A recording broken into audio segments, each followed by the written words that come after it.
नमस्कार दोस्तों, कैसे हैं आप। आशा करता हूँ आप सभी बढ़िया होंगे। आज दोस्तों मैं और मेरा भाई ऋषिकेश से बाइक में सिरोगी जा रहे हैं। हमारे पास पल्सर बाइक है जिसमें बैठकर हम अपने गांव तक का सुहाना सफ़र करेंगे। हमारे गांव जाने का मुख्य उद्देश्य वोट देना है। कल हमारे यहाँ मतदान है। मतदान बहुत ही ज़रूरी है।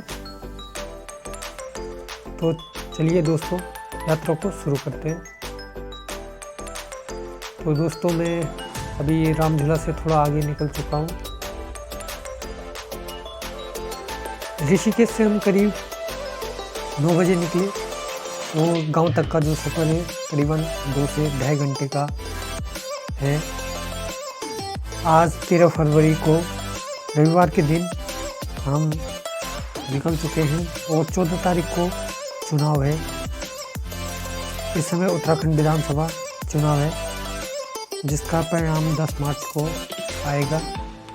तो दोस्तों अभी हम तपोवन पहुंचने वाले हैं और मौसम भी इस समय बढ़िया हो रखा।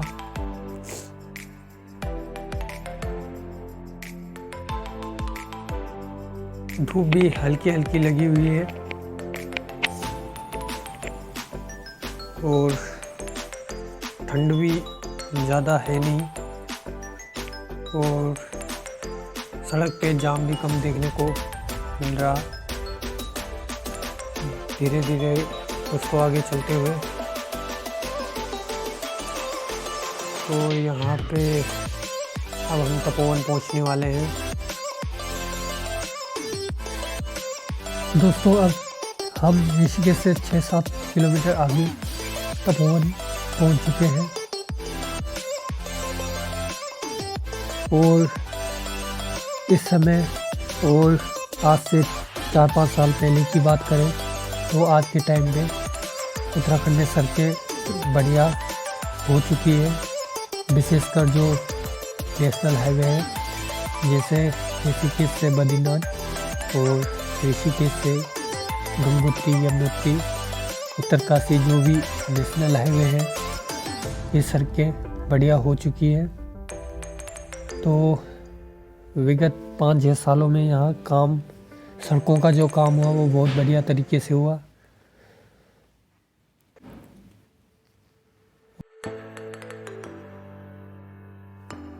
तपोवन टिहरी डिस्ट्रिक्ट में पड़ता है ना कि यह ऋषिकेश में पड़ता है। जैसे हम कह सकते हैं दिल्ली में एनसीआर क्षेत्र होता है जो उससे लगते हुए एरिया होते हैं। और विगत कुछ सालों में तपोवन में बहुत सारी होटल बने जो कि पहले एक ग्रामीण एरिया हुआ करता था और आज के टाइम पे यहाँ पे आप देख सकते हो राफ्टिंग और कैंपिंग और होटल बुकिंग के ऑफिस खुल चुके हैं।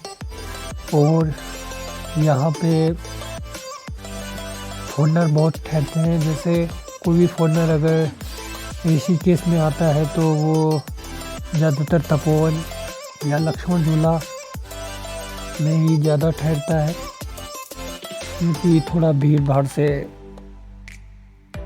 दूर वाले एरिया है। और यहाँ पे तपोवन से आगे हम निकल चुके हैं। ये एक नेशनल हाईवे है और इस हाईवे पे जो प्रमुख स्थान उत्तराखंड के जो पड़ते हैं वो है जैसे श्रीनगर बोल सकते हैं और जोशीमठ, चमोली, बद्रीनाथ और केदारनाथ इसी रोड के द्वारा जाया जाता है।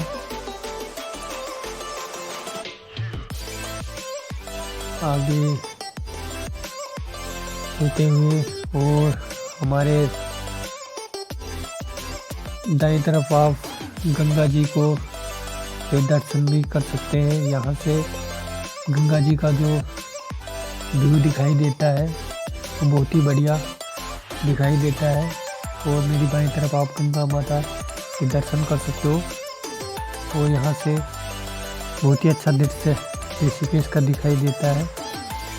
और यहाँ पे अगर आप बाई साइड में देखोगे तो यहाँ पे क्लिफ जंप इसी साइड में है,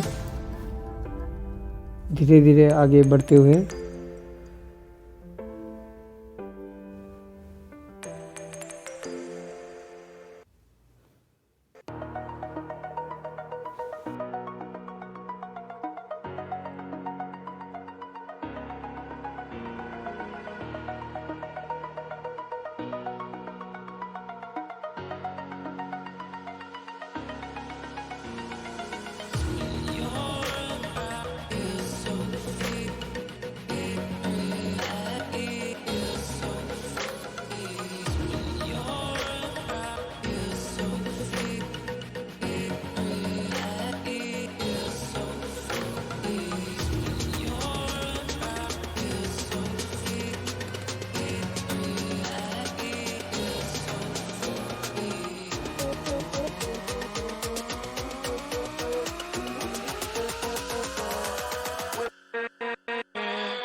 मेरे बाई साइड में आपको दोस्तों जो ये सड़क दिखाई दे रही है, ये नीरगड्डू वाटरफॉल की तरफ जाती है और इसके सबसे ऊपर नीर गांव पड़ता है। और दोस्तों ये भारत सरकार की और उत्तराखंड के लिए एक महत्वपूर्ण परियोजना ऋषिकेश कर्णप्रयाग रेलवे लाइन की सुरंग यहाँ पे बन रही है।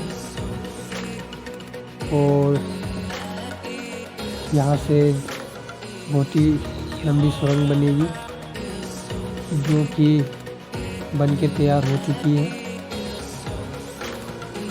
और अब हम दोस्तों नीलगड्डू से आगे पहुंच चुके हैं और यहाँ पे चेक पोस्ट है जो वन विभाग की है। और अब हम धीरे धीरे आगे बढ़ते हुए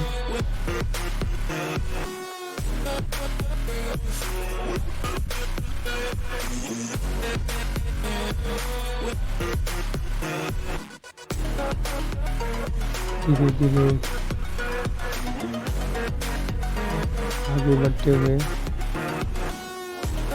और यहाँ पे से दोस्तों हम दाईं तरफ को चले जाएंगे जो कि नीलकंठ के लिए भी रास्ता इसी सड़क से जाता है। और जो जहाँ से हम मुड़े वहाँ पे जो आगे सड़क जाती है, यही हाईवे नेशनल हाईवे बद्रीनाथ तक जाता है। और ये नीलकंठ वाले रास्ते पे हम जाते हुए और आगे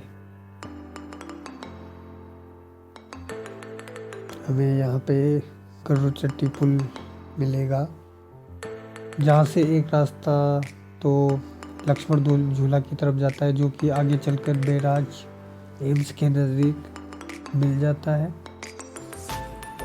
और एक रास्ता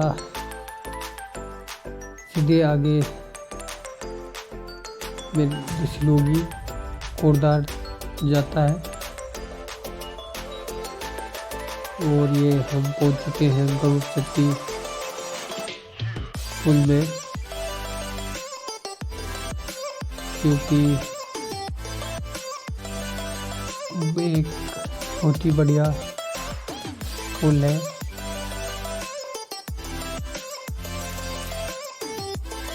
इस पुल के निर्माण से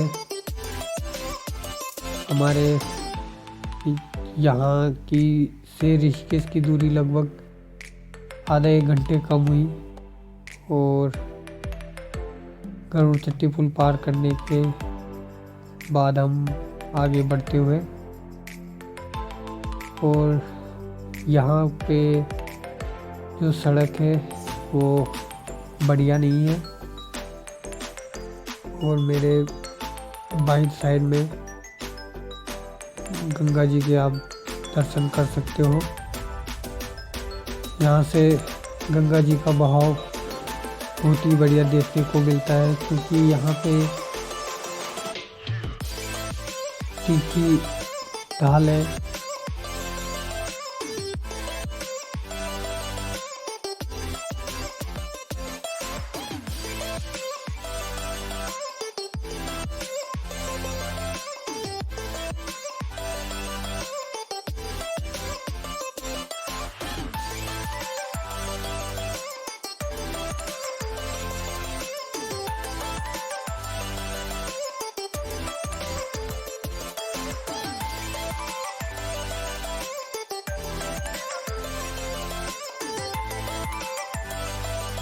दोस्तों यही रास्ता नीलकंठ महादेव मंदिर को भी जाता है।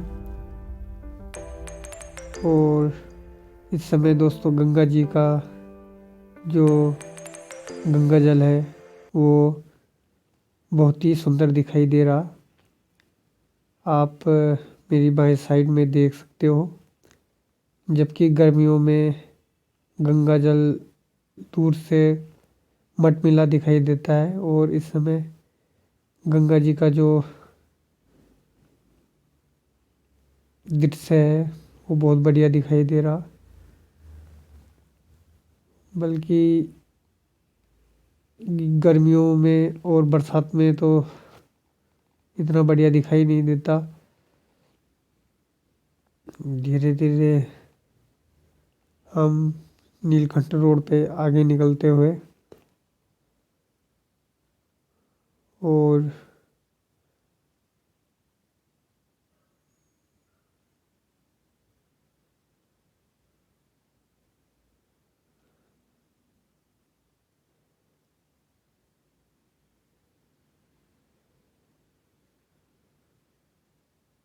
और दोस्तों जो मेरे सामने आप राफ्ट देख रहे हो, यहाँ पे जो राफ्टिंग का पहला स्टेप होता है जो कि 12 किलोमीटर का होता है, वो यहीं से शुरू किया जाता है, ब्रह्मपुरी।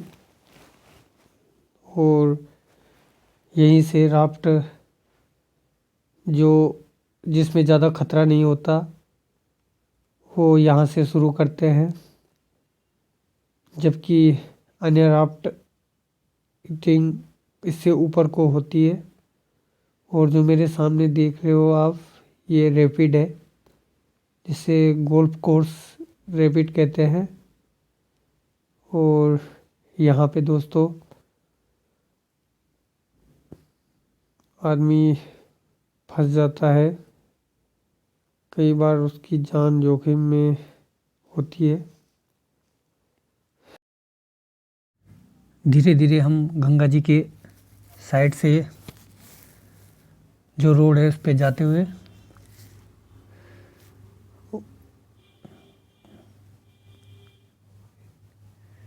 और आप लोगों ने जो है नीलकंठ वाला रास्ता है, इस पे दुकानें भी बहुत सारी खुल चुकी है, और कई बार इस पे संकरी रोड होने के कारण जाम भी लग जाता है।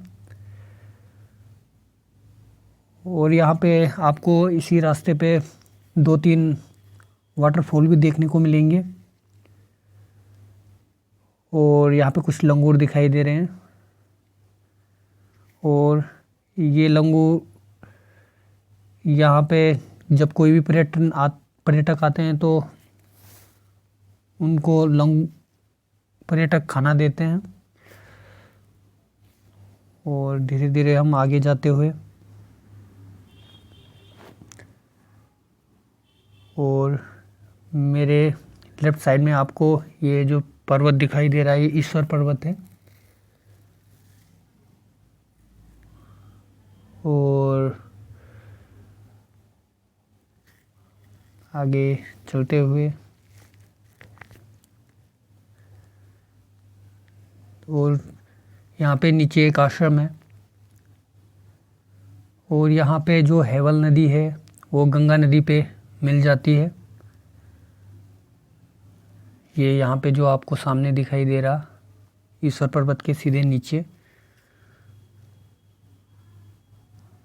यहाँ पे जो अब ईश्वर पर्वत आपको अब स्पष्ट रूप से दिखाई दे रहा होगा। और आगे जाते हुए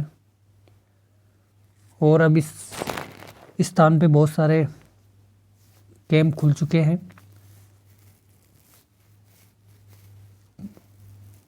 एक समय ऐसा हुआ करता था कि जो भी कैंप हुआ करते थे वो गंगा जी के किनारे हुआ करते थे, लेकिन एनजीटी ने इस पे प्रतिबंध लगा दिया। इसलिए अब कोई भी आदमी मुख्यतः कैंप अपनी ज़मीन पे ही बनवा सकता है। धीरे धीरे आगे बढ़ते हुए और ये आपको जो मेरे बाईं साइड में जो नदी दिखाई दे रही है इसको हेवल नदी कहते हैं। इसमें मुख्यतः ज़्यादा पानी बरसात के टाइम पे होता है। और ये नीचे आपको जो एरिया दिखाई दे रहा है ये रत्ता पानी का एरिया है, जहाँ बहुत सारे कैंप और होटल बन चुके हैं। लेकिन वर्ष 2013 में यहाँ 2013 और 2014 में यहाँ पे बहुत आपदा आई थी, जिससे कि बहुत सारों के कैंप बैठ चुके थे। इसके बाद दोबारा से इनको दोबारा निर्माण कराया गया, तो फिर भी खतरा बना रहता है। मुख्यतः बरसात में अधिक बारिश होने के कारण लोगों के कैंप बह जाते हैं, जबकि गर्मियों में और सर्दियों में इतना खतरा नहीं रहता। धीरे धीरे दोस्तों आगे चलते हुए और यहाँ पे ये नीचे कैंप में जाने के लिए रास्ता, और यहाँ पे आपको इधर ही बगल में कार पार्किंग करने के लिए भी जगह मिलेगी और गाड़ियाँ भी यहीं पे पार्क होती है। और ये बहुत सारे होटल खुल चुके हैं, जिस प्रकार से आप देख रहे हैं मेरे साइड में। धीरे धीरे आगे चलते हुए और यहाँ पे हेवल नदी पे एक पुल है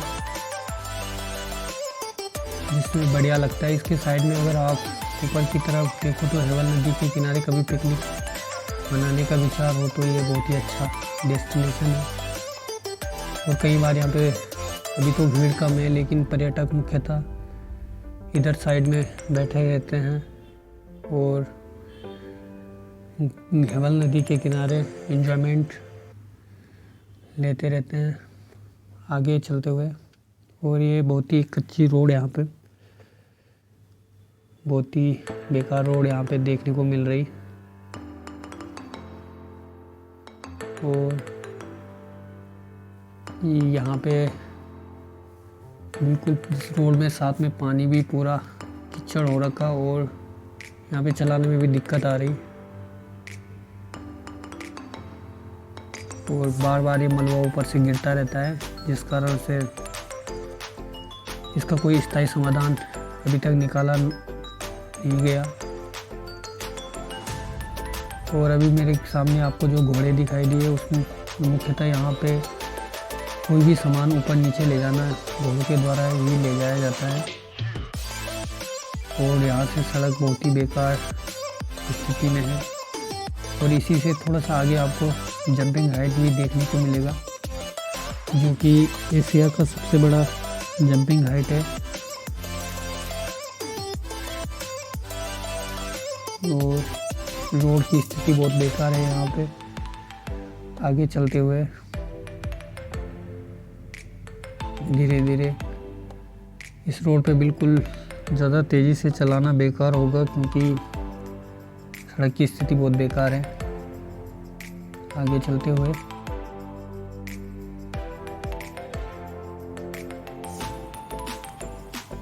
और हमारे ये जंपिंग हाइट दिखाई दिया होगा आपको, जहाँ से जंप मारते हैं टूरिस्ट। और थोड़ा सा आगे इसका ऑफिस है, जहाँ से पहले इसकी जो भी लिखित कानूनी प्रक्रिया होती है, जो भी जंप मारने से पहले, ये ऑफिस आपको दिखाई दे रहा है जंपिंग हाइट का। और खुद यहाँ की बसें भी हैं और लगभग इसमें 100 स्टाफ इनका काम करता है। एक तरीके से उन्होंने स्थानीय युवाओं को 100 से ऊपर युवाओं को रोजगार दिया हुआ है।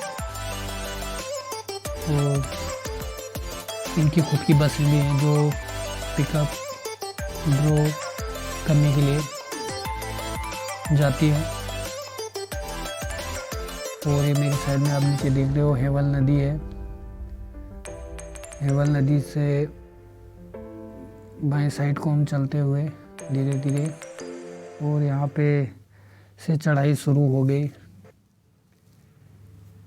और दूर दिखाई आपको जो साइड में दिखाई दे रहा है वहाँ हेवल नदी है। और ये आगे चलते हुए,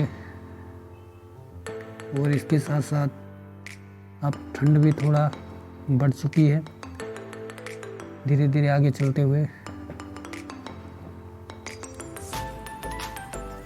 और जो स्थान हम पहुंच चुके हैं इसको नोट खाल कहते हैं। और यहाँ पे जो रोड के साइड में आपको लोहे के पाइप दिखाई दे, जो दुर्घटना को बचाने के लिए सहायक होंगे। ऐसे मैं तो बोलता हूँ ये ऐसी पाइपें हर जगह लगनी चाहिए जिससे कि दुर्घटनाएं कम हो सके। और हम नोट खाल में पहुँच चुके हैं। ये बहुत ही हाइट पे ये स्थान है और यहाँ से ज़्यादा तो नहीं लेकिन कम हिमालय का व्यू दिखाई देता है।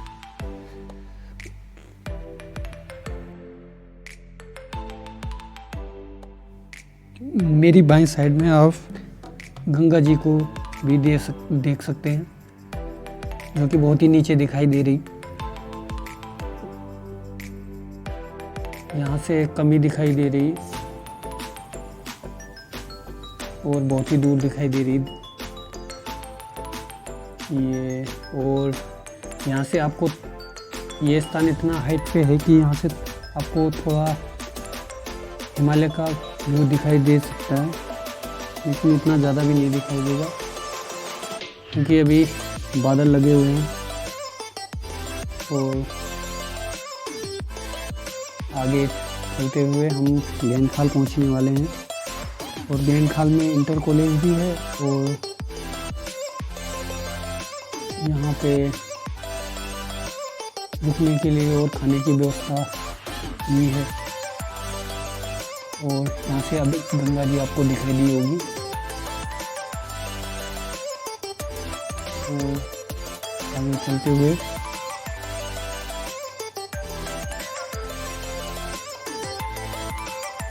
यहाँ तो फिलहाल उधर उस साइड में बादल लगे हुए जिससे कि हिमालय स्पष्ट रूप से दिखाई नहीं दे रहा। और जब भी उधर साफ होता है, बादल हटे होते हैं, हिमालय का व्यू स्पष्ट रूप से दिखाई देता है।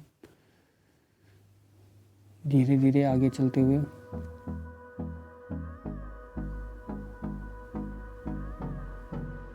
गेंदखाल से निकलते हुए हम और नीचे की साइड में आपको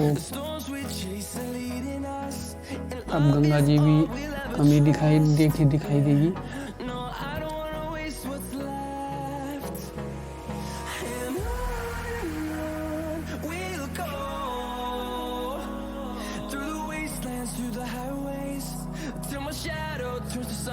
और हम गेंद खाल से थोड़ा आगे धारी खाल पहुँच चुके हैं। और यहाँ पे आपको कुछ सोलर प्लेट भी दिखाई देंगी जो कि ऊंची पर्वत चोटियों पे लगी हुई है, जो विद्युत उत्पादन करने में बहुत ही अच्छा साधन है और इससे पर्यावरण को भी नुकसान नहीं पहुँचेगा।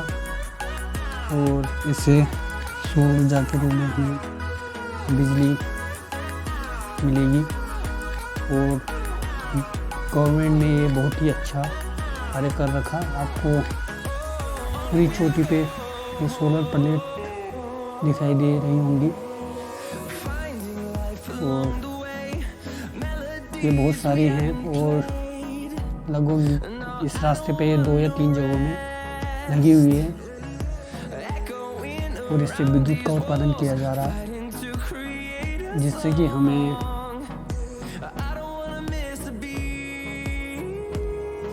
बांध भी कम बनाने पड़ेंगे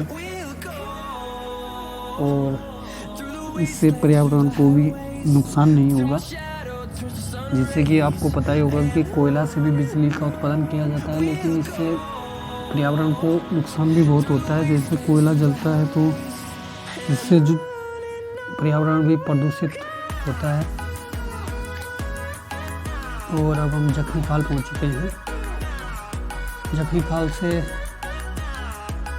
थोड़ा सा आगे सिंगल पानी पहुंचने वाले हैं और यहाँ से लगभग 12-15 किलोमीटर सिलोगी मार्केट है। और यहाँ से दूसरी बात यह है कि यहाँ इतनी हाइट पे है कि इसके बाद पेड़ भी मुख्यतः चीड़ और बांध के वृक्ष दिखाई देते हैं जो कि ऊंचाई पे होते हैं। और मेरे अब यहाँ से थोड़ा सा आपको लेफ्ट साइड में मेरा हिमालय का व्यू दिखाई दिया होगा। ये चौखंबा श्रेणी है, जो ऊँची वाइट श्रेणी आपको दिखाई दे रही है। ये हिमालय का व्यू है जो कि सिलोगी से स्पष्ट रूप से दिखाई देता है। और यहाँ स्थान बहुत हाइट पे है और यहाँ बर्फ़ भी गिरती है। और यहाँ पे आपको जैसे मैंने बताया जाते मुख्यतः बांध के वृक्ष और चीड़ के वृक्ष देखने को दिखाई दे रहे हैं। और धीरे धीरे यहाँ से मेरे गांव की साइड की रोड कटती है, जो एक कच्ची रोड आप देख रहे हो। लेकिन हम पहले मार्केट जा रहे हैं और मार्केट के बाद इस रोड पे निकलेंगे। तो मार्केट से थोड़ा मार्केट में रुक के आधा 1 घंटे खाना खा के और फिर हम वापस जो कच्ची रोड मैंने दिखाई उसी से घर को निकलेंगे। तो मार्केट अभी 1-2 किलोमीटर बाद मार्केट आने वाला है। और मेरे लेफ़्ट साइड में आप देख रहे होंगे थोड़ा थोड़ा आज मौसम उतना साफ नहीं है तो हिमालय का व्यू भी कम दिखाई दे रहा। और ये जो कच्ची रोड हमारे गांव की तरफ को मुड़ी, उसमें मैं आपको ले जाता हूँ। और ये सड़क इससे पिछली साल बन के तैयार हुई और इसमें लगभग बहुत पहले से काम चल रहा था। और ये सड़क बनने से गांव को बहुत फ़ायदा हुआ। और यहाँ पे सड़क बहुत कम कच्ची होने के कारण अभी 2 आदमी एक साथ बैठ नहीं सकते, तो मैंने भाई को बोला मैं पैदल आता हूँ, तो आगे चलाता रहे। आगे चलते हुए और अब हम गांव में पहुंचने वाले हैं, लगभग 1 किलोमीटर पहले गांव से। और अभी कच्ची होने के बावजूद भी यहाँ ये सड़क चौड़ी बहुत है, लेकिन कुछ समय बाद ये भी वो बोल रहे हैं 2 या 3 साल बाद पक्की हो सकती है आगे चलते हुए। और यहाँ मुख्यतः आपको चीड़ के वृक्ष देखने को मिलेंगे। चीड़ के वृक्ष इस एरिया में ज़्यादा है और जहाँ चीड़ का वृक्ष होता है वहाँ और वृक्ष आपको देखने को कम मिलेंगे। इसीलिए गवर्नमेंट इसमें गर्मियों में आग भी ज़्यादा लगती है और जो पर्यावरण के लिए नुकसानदायक है। आगे चलते हुए, और ये मेरे गांव के साइड में, लेफ्ट साइड में आपको रोड के लेफ्ट साइड में दिखाई दे रहा है, ये खतौना है। आगे चलते हुए, और ये हमारे गांव का मंदिर, बहुत ही पुराना सिद्धपीठ मंदिर, शिशु देवता मंदिर। और ये मेरे सामने जो दिखाई दे रही है हमारा गांव है। और ये लोगों के खेत हैं, तो फिलहाल सभी खेत बंजर पड़े हुए हैं, क्योंकि खेती कोई करता नहीं। तो यहाँ पे आपको चीड़ के वृक्ष नहीं दिखाई दे रहे हैं, ये सबकी अपनी व्यक्तिगत ज़मीन है और व्यक्तिगत खेत हैं, जो कि आज से 4-5 साल पहले सभी आबाद थे। लेकिन फिलहाल इसमें कोई कृषि का कार्य होता नहीं। तो अब हम पहुंचने वाले हैं। ये हमारे गांव का चीड़ का वृक्ष, बहुत ही बड़ा, जो दिखाई दे रहा है आपको सामने। और यहाँ पे हम बाइक रोक देंगे। तो यहाँ से थोड़ा हमें 5-10 मिनट पैदल चलना पड़ेगा, क्योंकि गांव के ऊपर से रोड निकलती है।